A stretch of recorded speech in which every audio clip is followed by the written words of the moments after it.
Good morning. We'd like to start this morning with regular session of the Blackhawk County Board of Supervisors for April 28th, 2026. Roll call, please. Schwartz. Here. Paul. Here. Grant. Here. McIntosh. Here. Leyland. Here. Would everyone please join us for a moment of silence to reflect on our actions today.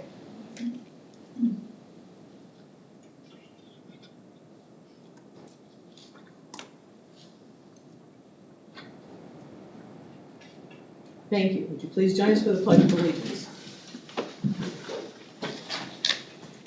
I pledge allegiance to the flag of the United States of America and to the republic for which it stands, one nation, under God, indivisible, with liberty and justice for all.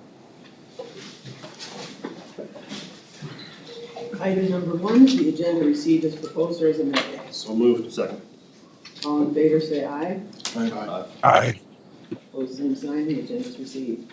Item 2 is public comments. Is there anyone in the audience that would like to speak on something today that is not on today's agenda? Is there anyone online? All right, we'll move on to the presentation. Item number 3, Lutheran Services of Iowa. Nicholas Wirtz and your guests, please introduce them as well. Great. Am I able to get started here? Sure, yeah, if you're able to.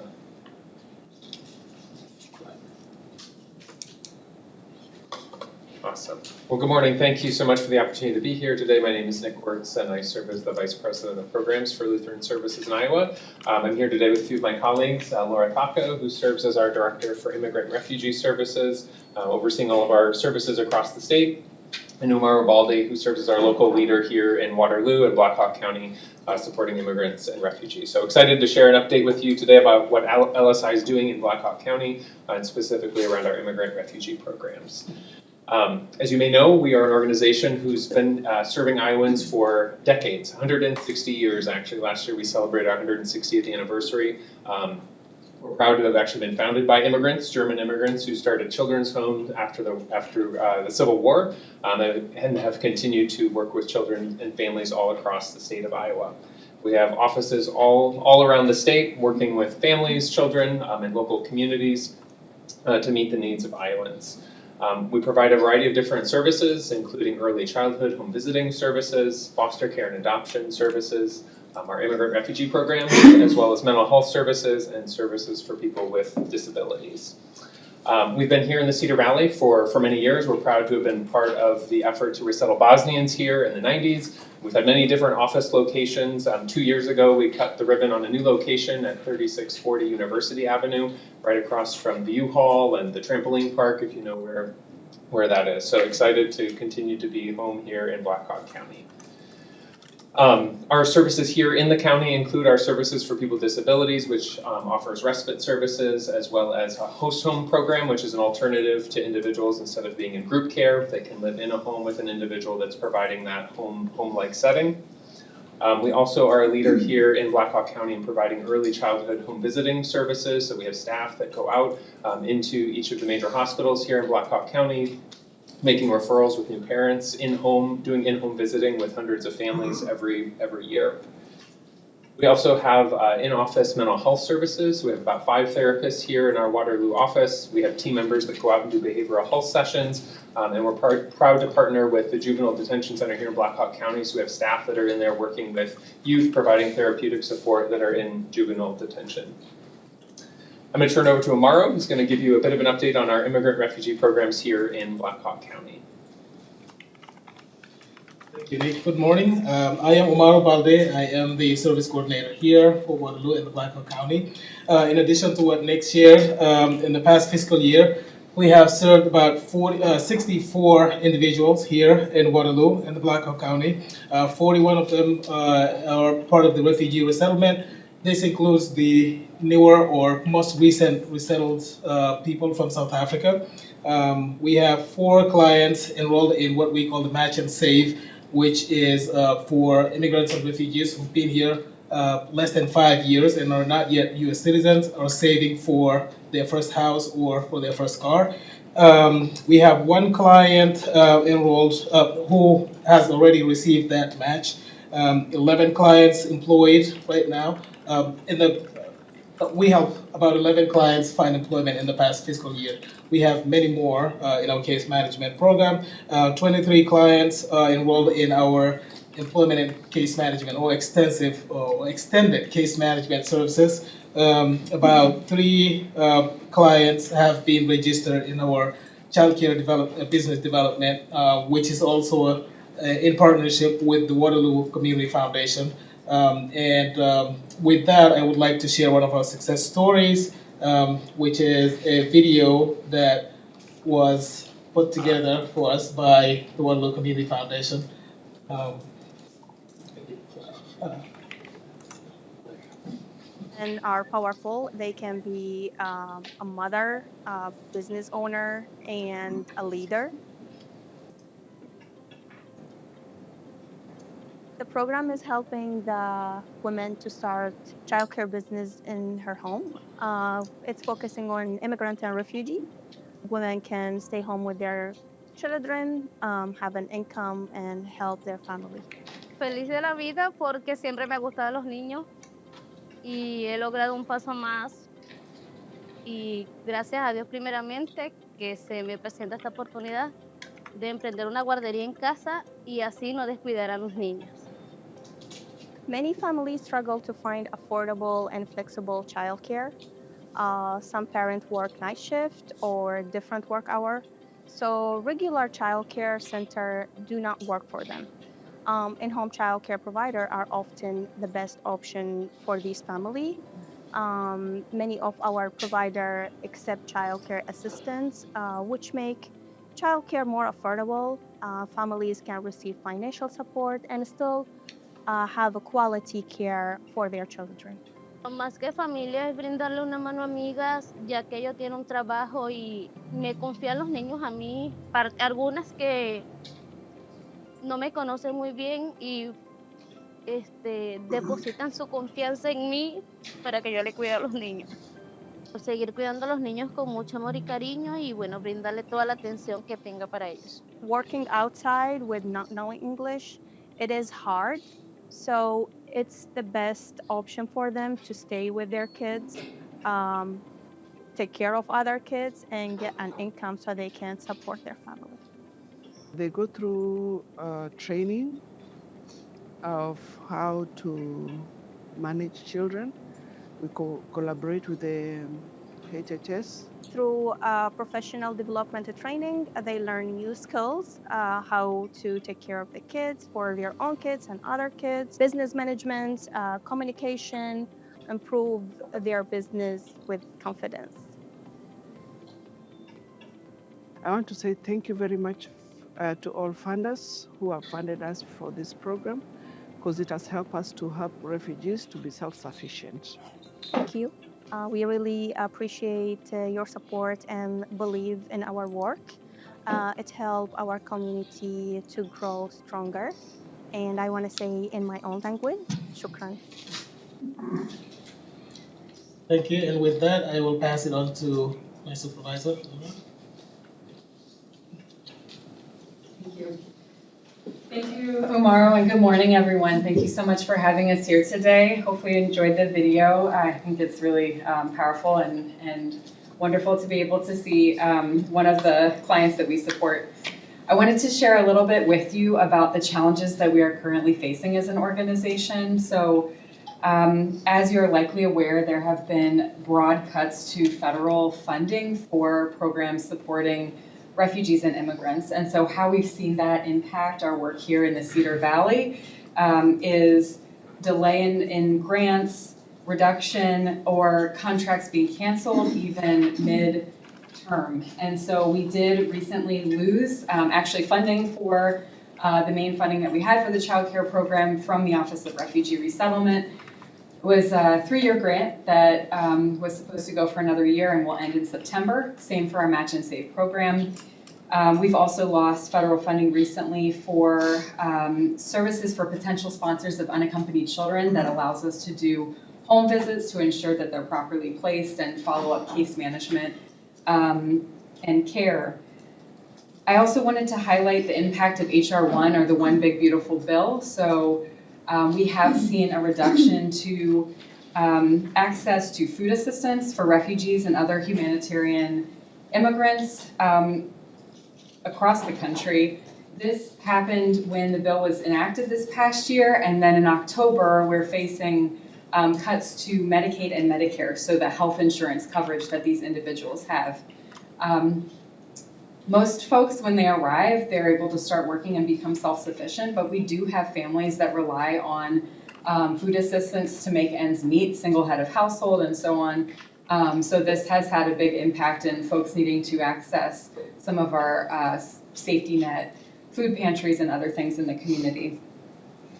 We've also seen a large reduction in or loss of status for those under temporary protected status or who have parole, humanitarian parole.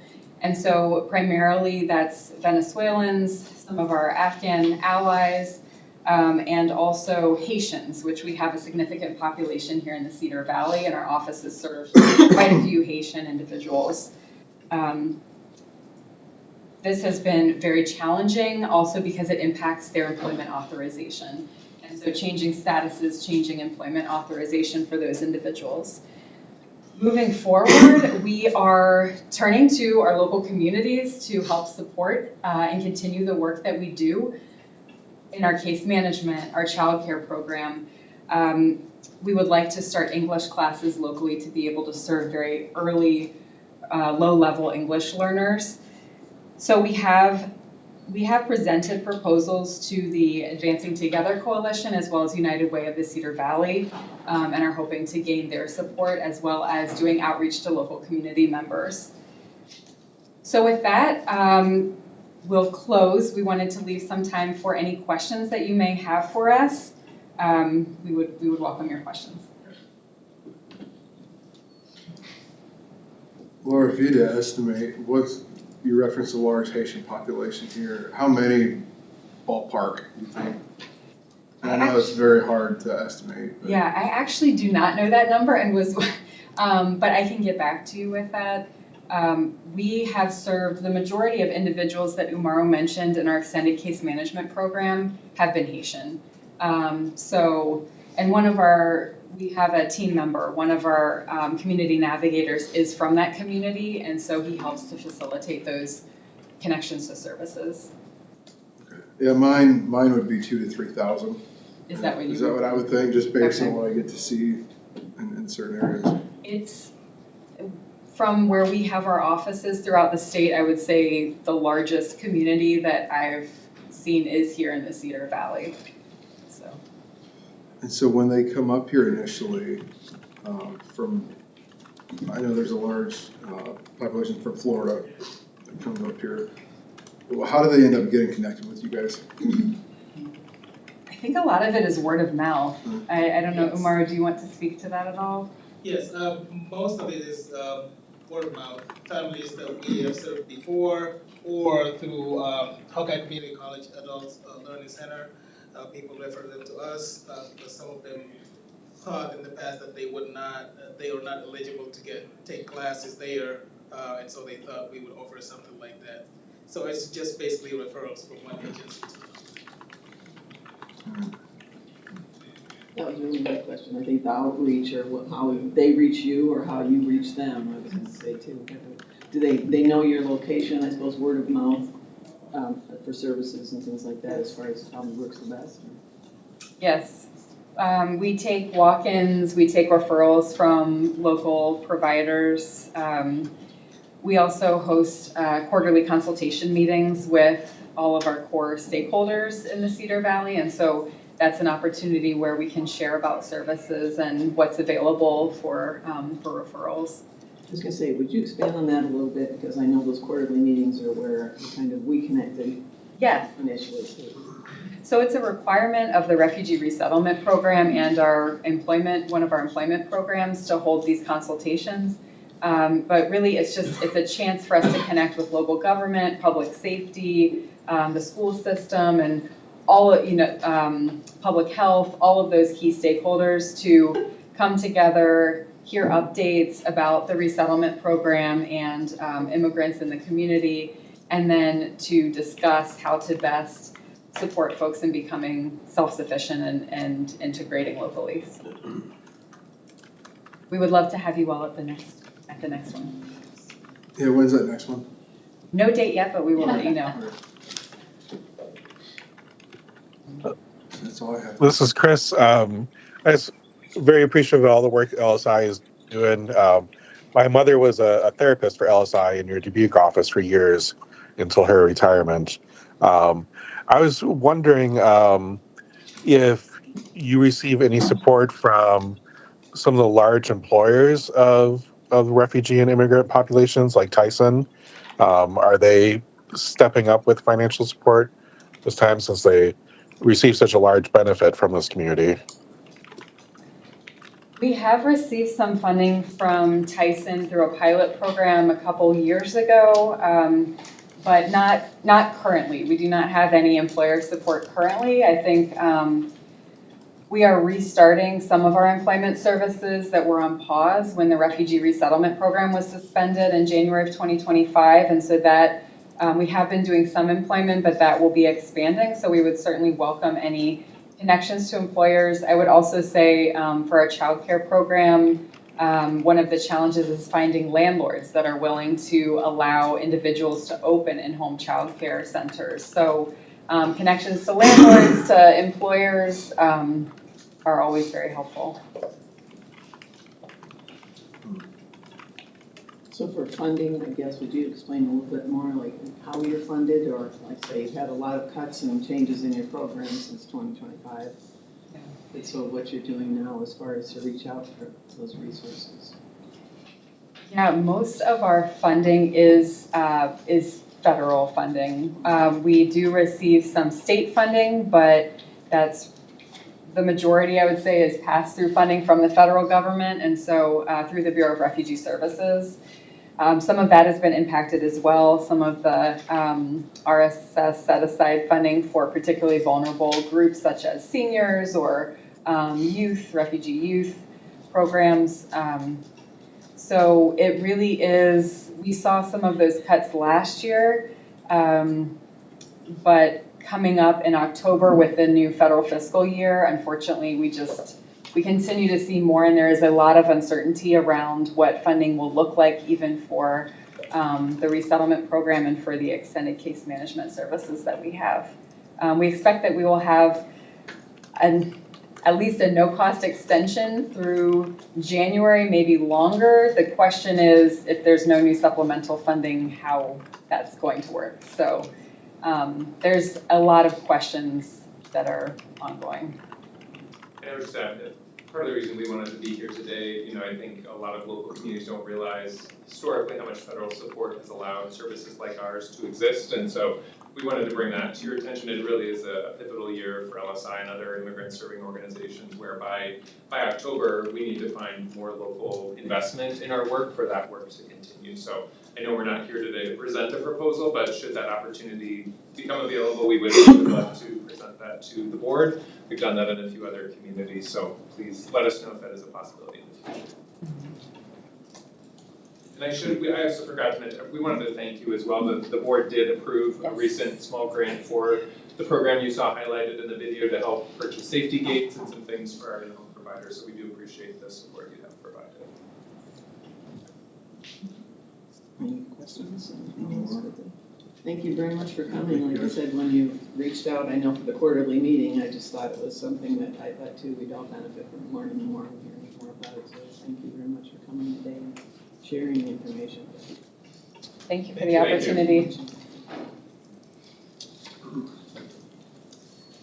Moving on to item 4, claims and payments. This is a resolution that the Board of Supervisors approves expenditures and the county auditor be authorized and directed to issue payments against the various settlement of such claims as allowed. Second. Ms. Whedon. Good morning, everyone. Our total bill payment today is $204,732.76. And out of that, the 60/40 fund is $3,213.15. And everything appears to be in order. Unfortunately, not any large construction payments or anything today, so Shucks. Questions for me? No questions? This is a resolution, please answer as your name is called. Hall, Yes. Kurttenbach, Yes. Grant, Yes. Schwartz, Yes. Leyland. Yes. Item number 5, receive project updates from department heads and elected officials. Good morning, Board. Kathy Nicholas, engineer. Brief update on construction.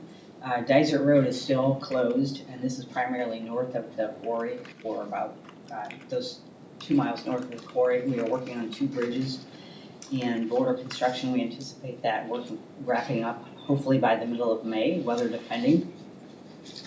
And Aspro is set to begin paving on Donald Street. They're anticipating starting Monday, May, whatever date that is in May.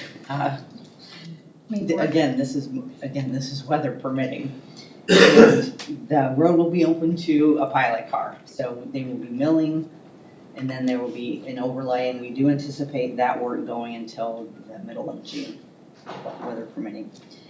And then lastly, we have placed on social media and issued notices in the paper, our crews will begin spraying, the roadside spraying, primarily in the north portion of the county, and then possibly moving to the south portion of the county once they get the north done later this summer. Can I answer any questions at this time? Kathy, just bring up, and this might include something for Nate. The Eagle Township meeting last week I attended. With that road closed, there's increased traffic, heavy truck traffic going through Eagle Center area. And there's a concern of the speed going through that area, not reducing. So they're concerned about the excessive weight on some of the gravel trucks going through there. On Eagle Road? On Eagle Road. Okay, due to the Dyser Road closure. Yep. Okay, we could take our message boards down there and have us place a sign on the board and collect some speed data. Okay, thank you. Thank you. My sector will make your attention on there too. Okay. Anyone else for department head or elected official? Yes.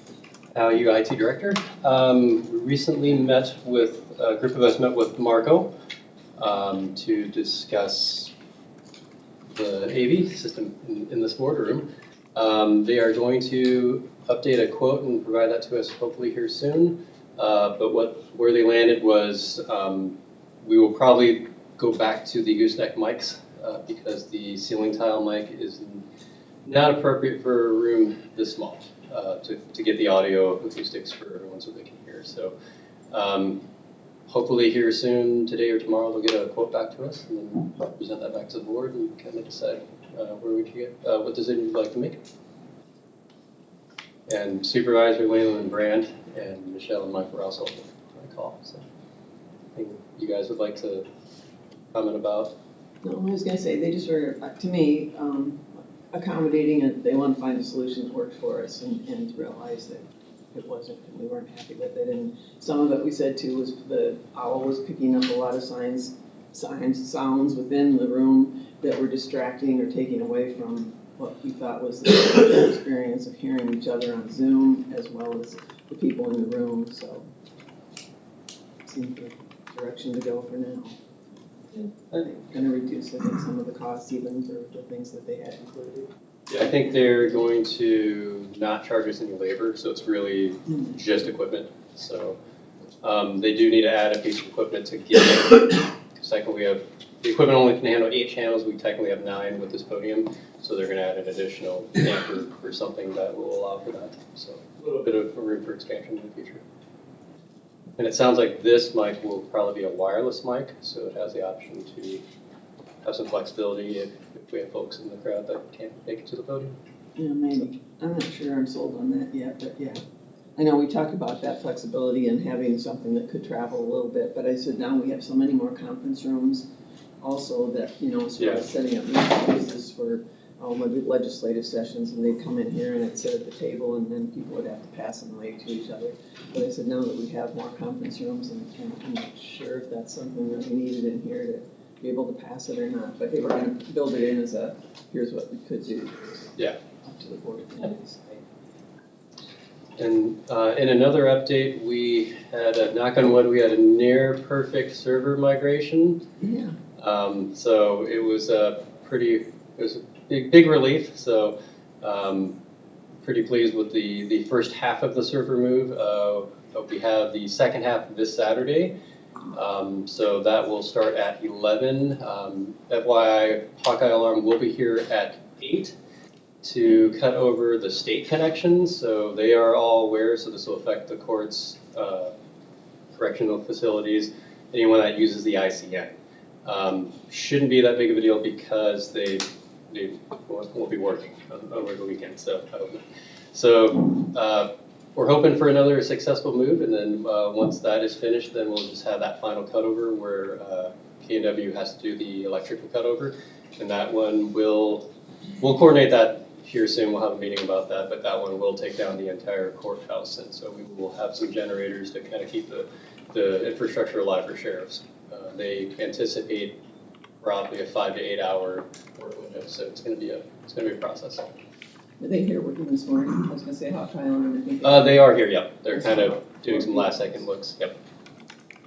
Any questions I can answer for you guys?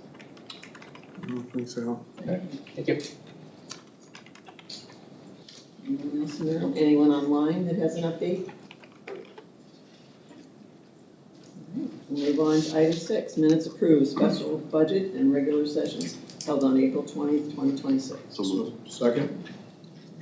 All in favor, say aye. Aye. Aye. Opposed, same sign, minutes are approved. Consent agenda, the following items are acted upon by a single resolution unless someone wishes to remove one for discussion. So moved. Second? Roll call vote, Sands, your name is. Kurttenbach, Yes. Grant, Yes. Schwartz, Yes. Hall, Yes. Leyland. Yes. Item 8, other business, motion to approve the hourly pay rates for election staff, including co-lead voting machine technicians, 2 positions, at $16.50 per hour, and voting machine technicians, 4 positions, at $15.37 per hour, as recommended by Karen Showalter, the county auditor. So moved. Second. Yeah, so I don't want to alarm by by this request. This has already been budgeted. It's just that we used to only have one lead voting machine tech, and so we essentially split the difference between the two. So I just wanted to formally approve those rates. So already been budgeted. This is just a formality to approve the rate. Any questions for Karen? No. All in favor, say aye. Aye. Aye. Opposed, same sign, motion carries. Item B, resolution to approve the purchase of branded materials as budgeted in an amount not to exceed $7,000, which includes $5,000 for t-shirts and $2,000 to replenish branded items for internal staff use, as recommended by Gabby DeWitt, marketing coordinator. So moved. Second.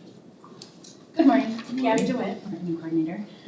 Just here to answer any questions that you might have. The t-shirts that we purchased when we launched our rebrand in April 2024 were down to like the last few. And it's been great. Like I've had local businesses tell me that they can see people, walking around in them. They identify with the new logo. We've been giving them to new hires as well as giving them to staff, but we do anticipate participating in a couple parades this year and doing some events. It would just be nice to be able to offer another shirt. This one, I sent you the draft. This one will have our values on the back. Got that approved by our strategic planning facilitator to give his thumbs up on that. Aren't they ours now? They're our values now. They are our values. The mission and values should always travel together, but not on the back of a t-shirt. That's a lot of ink. And then the lanyards, pens, notebooks, that's just been a really nice thing for staff to have, and also new staff when they're coming in and we're getting down to the end. And I think when I did my budget presentation in January, I had mentioned that I had that in the budget for this year so that we didn't have to do it next year. And this is happening though before July 1, so this is still with the rainy. Yes. And hopefully before the My Riley Days parade. Yeah. Yeah. This is a resolution. Where's all the stuff at? That we, All the stuff. do we still have stuff now remaining or not? We have like a handful of lanyards. I would say maybe 15, 20 t-shirts in the board office that are left over in sizes. And then no, we're completely out of pins and notebooks. And those are the things people have asked for the most. How many, do you know how many shirts? Roughly, I think when we ordered in 24, we did 450. I'm looking at 400 to 450, just to try to stay under my price point, especially with the ink on both sides. It might be closer to 400. That's all. This is a resolution, please answer, your name is called. Paul, Yes. Schwartz, Yes. Grant, Yes. Kurttenbach, Yes. Leyland. Yes. Item C, motion that the travel request submitted by Gabby DeWitt, marketing coordinator, be approved and direct the chair to sign for same. Estimated cost of $2,635 to attend the TCU Certified Public Communicator Program, Year 2 in Fort Worth, Texas, scheduled July 26 through 31, 2026. So moved. Second. Still here, Gabby DeWitt, marketing coordinator. Yeah, this will be year 2 of the CPC program. Hopefully we'll have my plan ready to go by June. I've been distracted by accessibility. But I just want to get the flights booked because the reason this is a week later is FIFA's going to be there the week we were supposed to be there. And so I just anticipate flights going to Fort Worth are going to kind of jump up. And so all the other travel expenses for that conference, I already have planned for the next fiscal year, but I just wanted to get the flight booked. Any questions? No. All in favor, say aye. Aye. Aye. Opposed, same sign. Thank you. Motion carries. Thank you. Item D, resolution to approve the subdivision plat submitted by Rachel Zapital to minor plat 2.88 acres in order to split off a house from the surrounding farmland located at 301 West Marquee Road into one developable lot zoned AR Agricultural Residential District pursuant to 354.8 Iowa Code. The property in question is located approximately 1,300 feet west of the intersection of West Marquee Road and Highway 63, Logan Avenue. And if approved, the county auditor be directed to certify a copy of this resolution for the Blackhawk County Recorder. So moved. Second. And I was gonna say, no, you had questions, I was gonna say, we talked about this before, great. Please answer, your name is called. Kurttenbach, Yes. Paul, Yes. Grant, Yes. Schwartz, Yes. Leyland. Yes. Item E, motion to direct the county auditor to advertise for a public hearing to be held at 9:05 a.m. on Tuesday, May 12, 2026, in the Blackhawk County Courthouse, and the proposed ordinance number 77-307 from a request submitted by Nathan Ike to rezone 12.86 acres from A Agricultural District to AL Agricultural Limited District to allow for a private landing strip located at 6410 North Butler Road. So moved. Second. Joseph, are you wanting to speak on any of these? Okay, great, thank you. All in favor, say aye. Aye. Aye. Opposed, same sign. Motion carries. Item F, discussion and possible board action on the resolution or other position statement of the Board of Supervisors concerning modifying or updating the intersection interchange between Cedar Wapsie Road and US Highway 63. And Kathy, did you get a final copy of that? I did. Okay, Yes. that's sure, thank You call me out, I you. Great.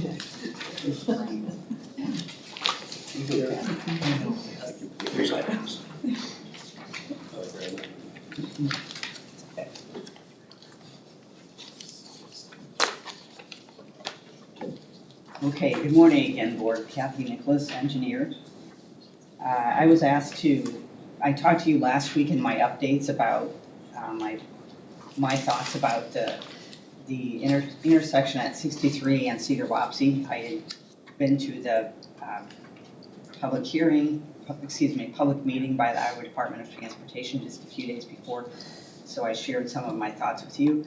I was told that you would like to offer some formal comments to the Iowa Department of Transportation. So I'm here now to give a more detailed presentation on the process that the Iowa Department of Transportation underwent, and then to talk about your comments. So these were I have a couple slides here that show some options that were looked at by the Iowa Department of Transportation. And what I mean by that is they did hire a consultant, HDR, out of, I believe, Omaha or Des Moines, to take a look at some options at the intersection. And these were discarded. These were presented to the public as discarded options. This was stated on their website, and they were shown on boards at the display boards at the public hearing as options that were considered but not chosen. So I'll just run through these. So the first one is a tight diamond interchange. It would be very similar to what we would call like an urban interchange, where you have ramps going up on Highway 63. You would have ramps going up to an overpass on Cedar Wapsie Road. And it's very, it's more confined than a full diamond interchange, which you'll see here in a moment. The next two options were just configurations of clover leaves and diamond interchanges, done probably to minimize the right-of-way impacts on those three properties that we see surrounding the intersection. So as I said, these were presented as options that were discarded. Here's 4 more options that were presented as and discarded. The first one has a left turn lane that is offset, so it provides some, as you're sitting in that left turn lane, there's some space between you and the traffic you're next to. It provides you with more sight distance with the cars coming at you, so you can have a better look of what cars are coming at you, so you can see around the car sitting in the other left turn lane. And theoretically, that does provide you better sight distance. That option was discarded.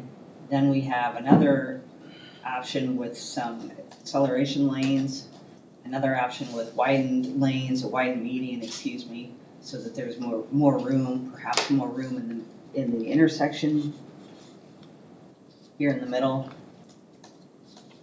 Those were discarded by the consultant. And then finally, they did study a roundabout, and the DOT did not like the option of traffic coming to a stop on Highway 63, which of course could happen if there's with a roundabout, or I assume a traffic signal was also not studied for these same reasons. They don't want traffic stopping on Highway 63, as you all know, that does cause rear-end accidents. So these were all discarded. What was presented to the public were 2 options: this reduced conflict intersection, or the J-turn, and it does not allow traffic on Cedar Wapsie to go straight through on Highway 63. Nor can you do a left turn from Cedar Wapsie Road or C57. You cannot do a left turn or go through Highway 63.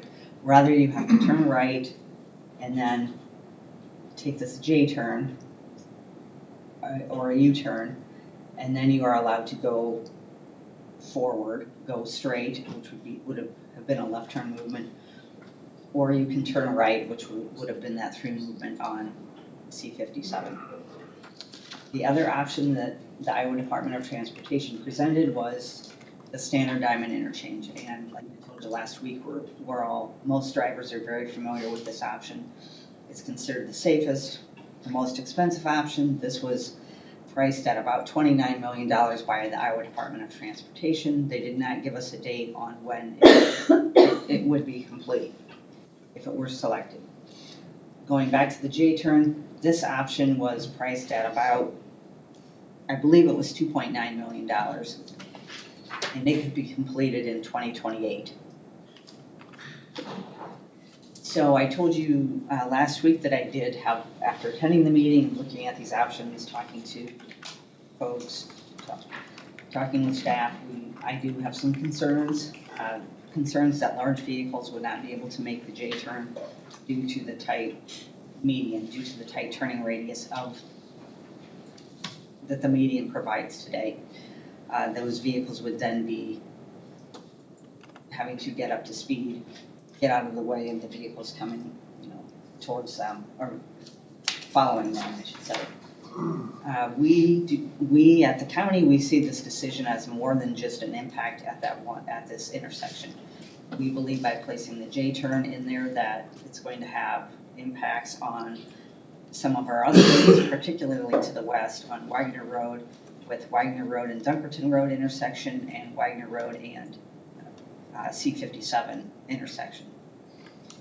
I've told you how in the past, historically, the county has worked with the cities of Raymond, Elk Run, Evansdale, the city of Waterloo to study a northeast bypass that provided better access from the south to the Northeast Industrial Park in Waterloo. We asked that same study to look at some freight corridor options on the north side of the county, specifically the 218 corridor and the Highway 63 corridor. How can we get better traffic flow to the Northeast Industrial site? One option we like would be to improve North Elk Run Road from Dunkerton Road up to Cedar Wapsie Road, which is currently a gravel road. We could upgrade that road and pave it, and then have a freight corridor that goes north on Elk Run Road, north to south on Elk Run Road. Then it would provide an east-west direction over to either 63 or Highway 218. We feel that the J-turn will not allow that because it doesn't allow a through movement. We don't believe freight traffic is going to do a U-turn and then continue on Cedar Wapsie Road. So I feel like that cuts off that option for us in the future. And I told the DOT that of the two options presented, I liked Full Diamond Interchange better because of those reasons. I have prepared a letter for you all that, in conjunction with your input, that summarizes many of these same concerns. The logistical constraints for large vehicles, as I've said, navigating that U-turn or the J-turn with that tight median. I have concerns, you have concerns that this could cause accidents. Again, the same traffic diversion to our secondary road system, specifically the two intersections that I mentioned at Cedar Wapsie and Wagner, and then Wagner and Dunkerton roads. We do have concerns about allowing us to have a future freight corridor, that if they put a J-turn in there, it wouldn't be possible in the future, the near future. And I also added driver confusion because this would be a completely new type of intersection here in Iowa. This would be the first fully built one here in Iowa. And we all know from the public, our experience about it does take some getting used to. There is slightly more time to traverse a J-turn. So people may consider this, they're just not going to go that way anymore on C-57 anymore because they don't want to allow the extra minutes to do the J-turn, to go around that new intersection. So I placed all of these concerns in a letter and believe it is ready for your approval. Can I answer any questions? Kathy, you mentioned freight corridor. Would that expand the width of the roads, or is it just labeled differently? Like, isn't like having two lanes in each direction? Yes, it would be 2 lanes in each direction. Ideally, we would, in the future, we would like to see 13-foot lanes, which is what we have currently on Cedar Wapsie between 218 and Highway 63. We'd really like to see that from Highway 63 over to North Elk Run Road. That would include, in that portion of the road, we would have to widen the shoulders a bit to get that full 13-foot lane. But it would be 2 lanes, with possibly a turn lane at Elk Run Road, for example. And then when we paved North Elk Run Road up between Dunkerton and Cedar Wapsie roads, we would have a 26-foot lane, 26-foot wide lane. So we would have our 13-foot lanes and probably 4-foot shoulders. Yeah. How long has that been discussed? I know last year Rich and I met with Noel, and he brought that up. And When about 20 years, I would say, when I arrived here in 2008, it was on the list of bonding projects. When I arrived, there was, bonding for roads was new in Iowa. And the county came up with a list of projects, and paving Elk Run Road was one of them. That gravel road gets about 80 to 90 cars a day, which is quite a bit for a gravel road. There's a lot of traffic coming in from the northeast of Blackhawk County, coming into work at the northeast site that use that gravel road every day. They go live in Fairbank or those areas northeast of Blackhawk County. So we know it's a well-traveled road, and it's been in the works. It's been on a list for about 20 years, I would say. And Joseph, for your information, the Regional Transportation Board has said on, they are now giving us pictures and insight.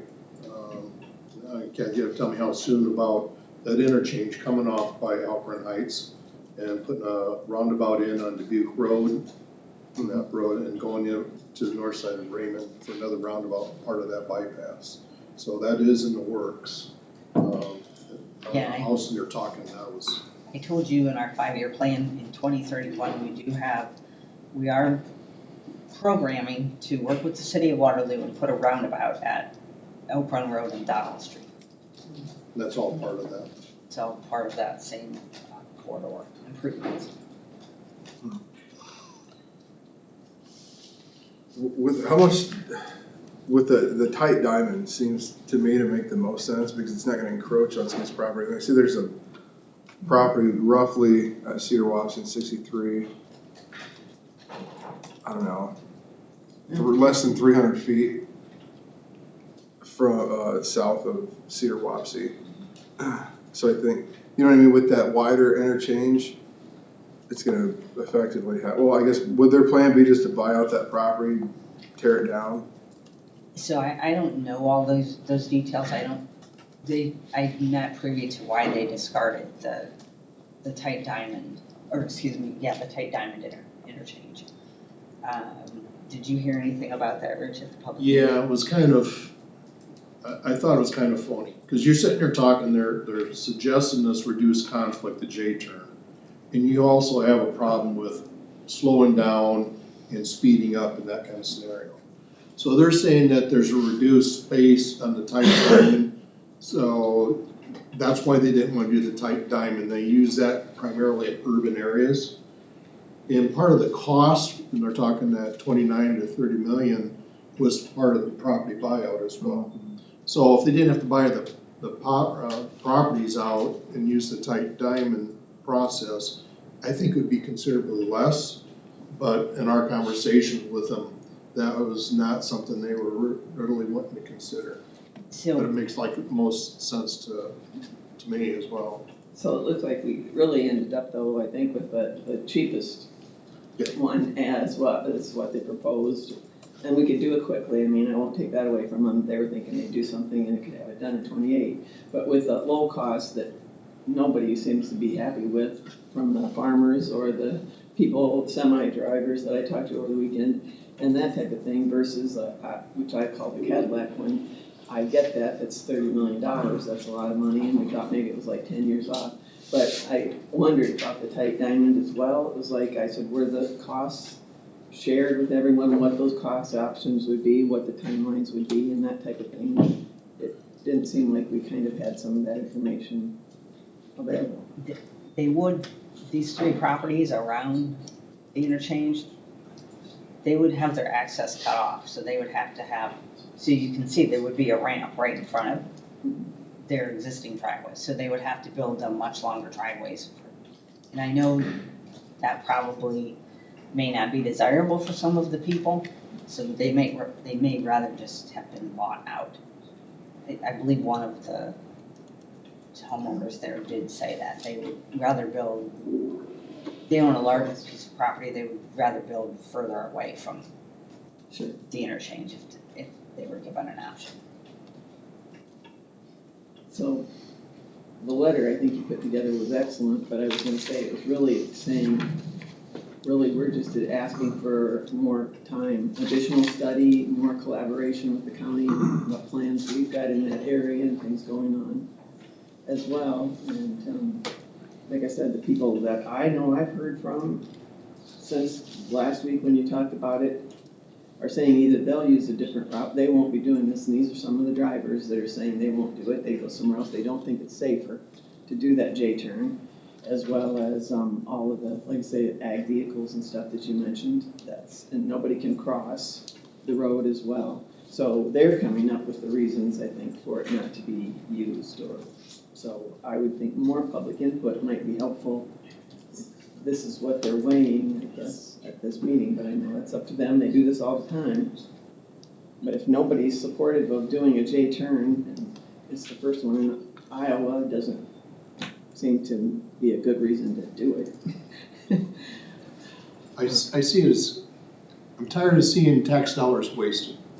If we're actually gonna do something in the future with the bypass, where we need an interchange there eventually in the future, why waste the money now? I know that there's very serious concerns with the traffic across there. We need something soon, but I don't see wasting taxpayer monies putting a J-turn in there when we know long-term, we're probably gonna need an overpass there eventually anyways. I just don't think it's proper use of taxpayer dollars. I would agree with that, but I think for the safety and the inconvenience and all the other reasons that we kind of, Kathy's listed here, there's just so many different things, I guess, we'd like to hope that the DOT be open to discussion or further study or whatever, so. I guess, and the timeline was over yesterday is why we kind of got the special permission to do this today, because we have a board meeting and have those comments included. So Kathy would check with that so that we can do that and go on record. But anybody have concerns or reasons to not do? I don't know if you've had a chance to look at the letter, or really if Kathy outlined what was up there and it just went into more detail, I think, about it, but I just. I think it's good. They had what, 2 sessions for public engagement, or just one? I believe they just had the one public meeting. Just the last one. Yeah.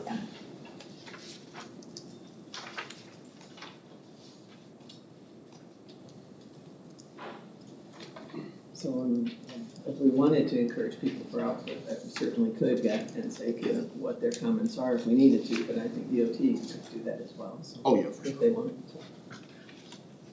This is a step. We don't have any idea, do we, as far as what the response would be after we submit these comments?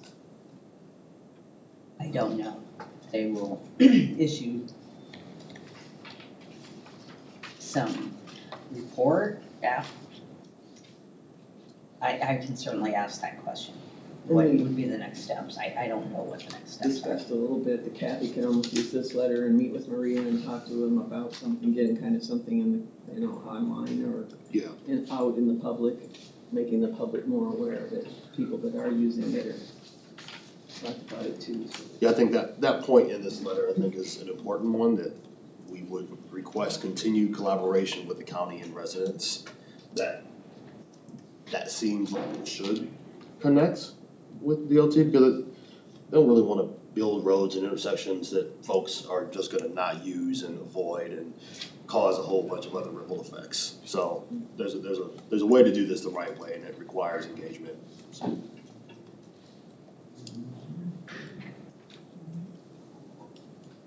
Questions, any more questions, thoughts? We kind of felt that it would make more impact if we did this as a board, this letter, instead of doing individual. Yeah, I got on and did comments anyway when the timeline was so open, just to do it individually, just to have something in case something didn't right. I don't know if they count numbers or they read comments or how they go about registering that, but I just like to be able to do that. But I just thought, yeah, as a board, if anyone agrees, we'll just approve of the letter.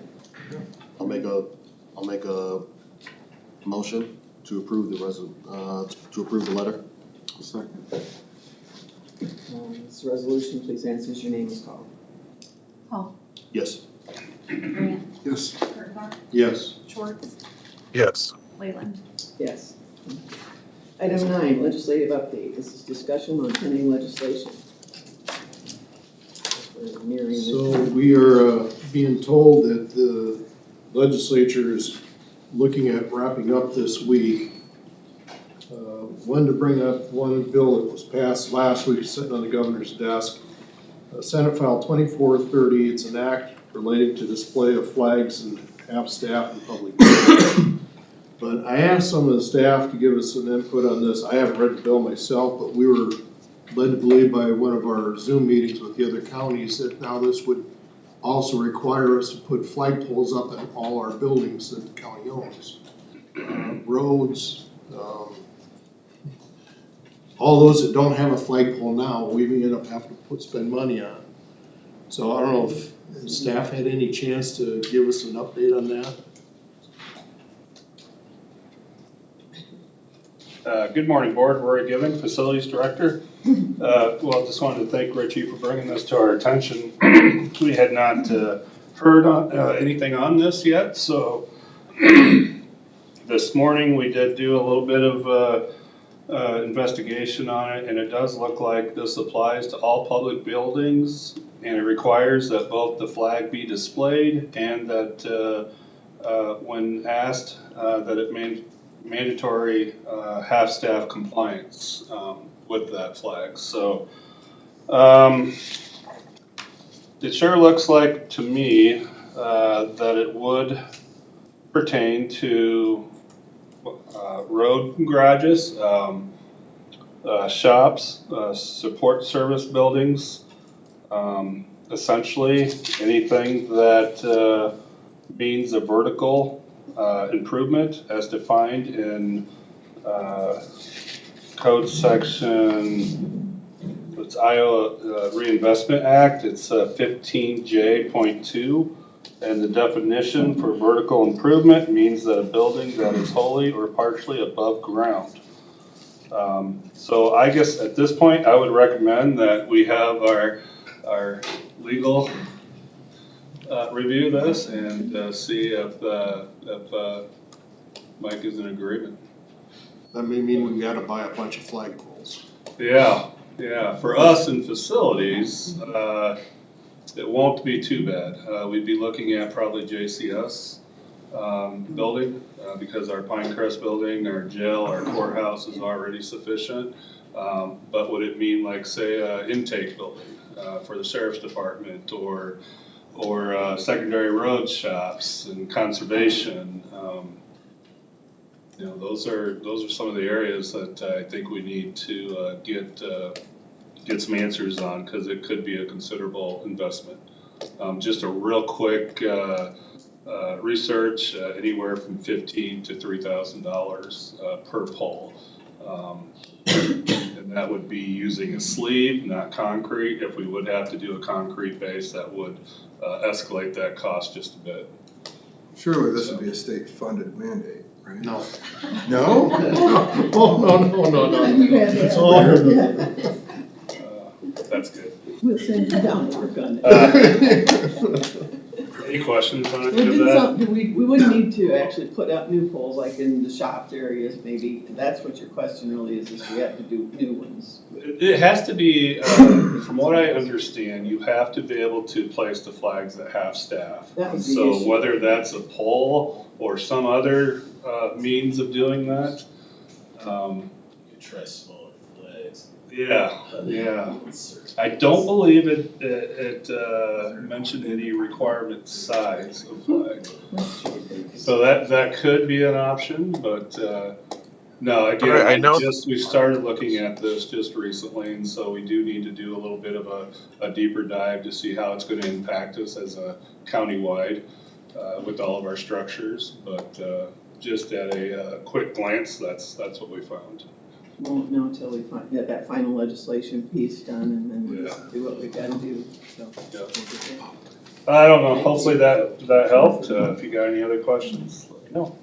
Yeah, I know this is another just, I assume, poorly thought through thing that they didn't really think about all the options and consequences. But if this does get signed, I know that flag code says, like, if it's a stationary flag, that the placement of like the black streamers is the equivalent of half staff, so that might be an option that saves us some money to go with a different option, but I'm sure they didn't think about that at all because they don't think through very much.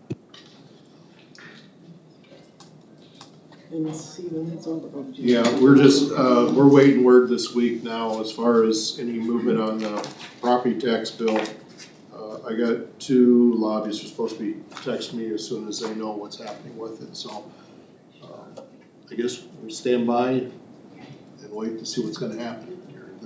They're supposedly, they wanna be out and done this week, by this weekend. Thanks, Rich.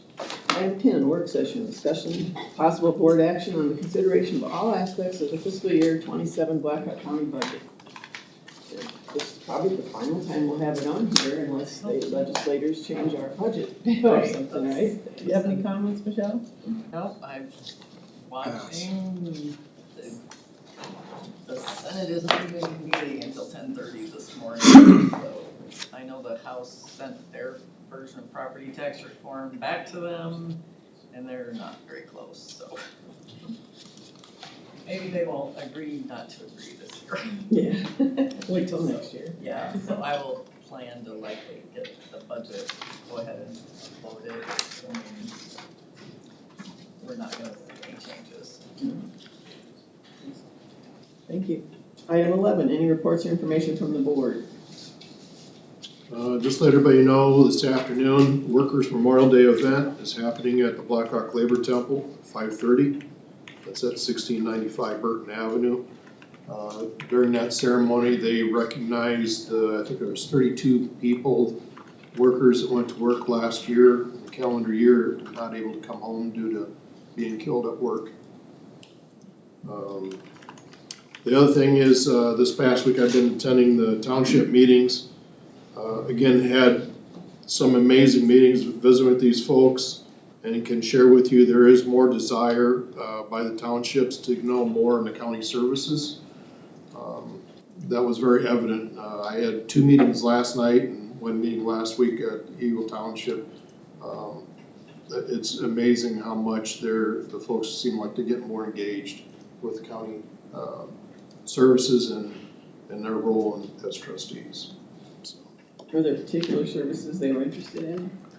It's kind of all over. I mean, it's from conservation, roads, there's always a lot of questions on roads. There was some follow-up when we had the deal last year with doing property assessments. Working when I talked with Orlando yesterday about maybe some stuff doing with the veterans in our rural cemeteries. There's quite a different, each one has some specifics that they're more interested in others, but I was kind of surprised how much there is an interest in knowing more, so. We talked about something like doing something like in the areas or how we would do it or go about it and do kind of like not a road show, but something that you could do in different parts of the community or county. And people attend, because obviously you wouldn't want to just do it for the township trustees. I think you'd open it up to all the residents. Yeah. It'd be more helpful. That's, anyone else? I was just going to comment on this email that we had received from the Iowa State Bar Association Board of Governors that was inviting us, to the Law Day ceremony May 1st. And not knowing if anybody was available or willing, but I had mentioned they'd like to present a flag to the Board of Supervisors, and they're doing that to the counties, various counties in Iowa. And they would like to do that, but they did offer also, I mean, if anyone wants to go to that, obviously we all can, but it was mentioning that they'd like to present a flag to us, and I thought maybe it would be nice to have them come to the board meeting and present the flag and let them have some public recognition of what they're doing and tell us a little bit about that. If no one objected, I mean, obviously we could go to the meeting and accept it, but I thought it was maybe a little bit better received if we could all go or, be at the same place and it would be a board meeting, if that makes sense. Make the offer if they're not able, then I'll Well, they be said they there will. Friday. Well, Yeah. it says, no, but, to go to it, yeah, fine too, but I was gonna say, I thought I'd respond to them, that we'd like to set up a time, and do it here. Yeah. So, tell us a little bit more about it, thank you. Anything else? Before we move into closed session. All right, thank you very much. Move into item 12, closed session number 1. The resolution that pursuant to the provisions of 21.5C Code of Iowa, the Blackhawk County Board of Supervisors shall proceed in closed session for the purpose to discuss strategy with counsel in matters that are presently in litigation or where litigation is imminent or needed to do that right there. Where litigation is imminent, where its disclosure would be likely to prejudice or disadvantage the position of the governmental body in that litigation. So moved. Second. Name is called.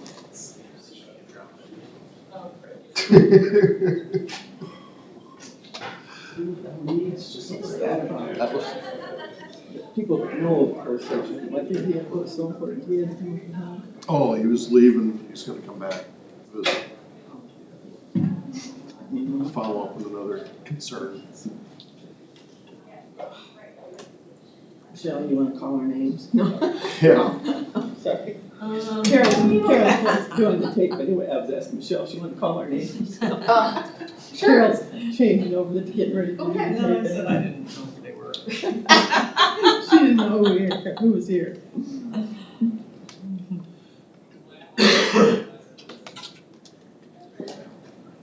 Please answer as your name is called.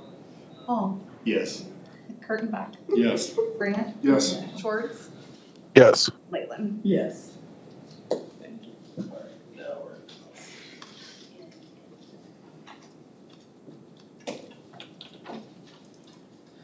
Morning, Ward. Just one moment, he's gotta go into the closed session, but thank you. She switches over the tape and has to change tapes. Because then Kathy's gonna take it and send it to Nick. Oh, thank you. All right. We're in open session. Is there a motion that the Board of Supervisors meeting be adjourned? So Sorry. moved. Second. All right. Item 14, adjournment for this meeting. So moved. Wait, Oh, we need Dave. to vote on the earlier motion first, on No, we closing, did. on adjourning. I had heard a motion in the second, but I didn't hear a voice vote on the motion. Did I say all in favor, say aye, didn't I? Oh, all in favor? I think you missed. All in favor, say aye. Aye. All right, so Thank closed you, Mike. session is adjourned. Carol's putting us back in. We're good. All right, adjourned. Motion to adjourn. Second. All in favor? Aye. Here, sign, you have a pen? Thank you. And you show.